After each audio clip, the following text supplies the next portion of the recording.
Hi Alice, may I talk to you for a minute? Sure, Anna, how can I help you? You know, my client Andy, he doesn't speak English at all. It's really hard for me to communicate with him. I always need an assistant from an interpreter all the time. Um, he recently he hasn't cooperated with me and all the support workers all. I wanted to help him and do my job, but I think that I should not be assigned to a client like that who doesn't speak English and has a lot of consideration for treatment like this. Oh, I see, Anna. So yeah, I remember about Eddie, and I really can understand your situation because I have experience with Eddie as well. So yes, when I first met Eddie, I have a problem when I want to communicate with him as well. But I have tried, and I try to learn the body language, which I suggest you can try to do it. So you should, make eye contact with him all the time when you want to talk to him, and then try to do more facial expression and body language.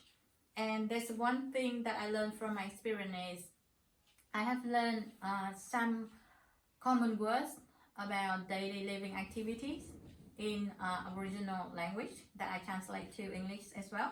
So whenever I want to communicate with him in something, because Eddie actually he can still read, so I can show him that paper to show that what I want to talk to him, and actually he can respond to me by that one. Yeah, so if you try more to open up to him and try to listen to him, I think he will feel your efforts to make the connection with him, so he will open up with you finally. Yeah, if there is any concern that you want to talk about? Okay, I will try to use non-verbal language when I talk to him more, and may I understand him now. Yeah. So can I tell you something that make him quite distressed recently? That's why he haven't been cooperate with you guys. So because he once told me that he was afraid that he will die in a strange place because he's an Aboriginal, and they have a very strong connect with their land and their family, and he haven't been seen his family and his grandchildren for a while. And yeah, he was afraid that he will not able to go back to his hometown, and he will die here alone. That's why he have been withdrawn and then upset.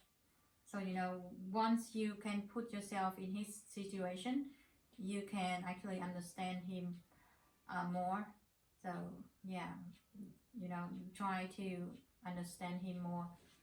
But if you think that it's really hard for you, that you cannot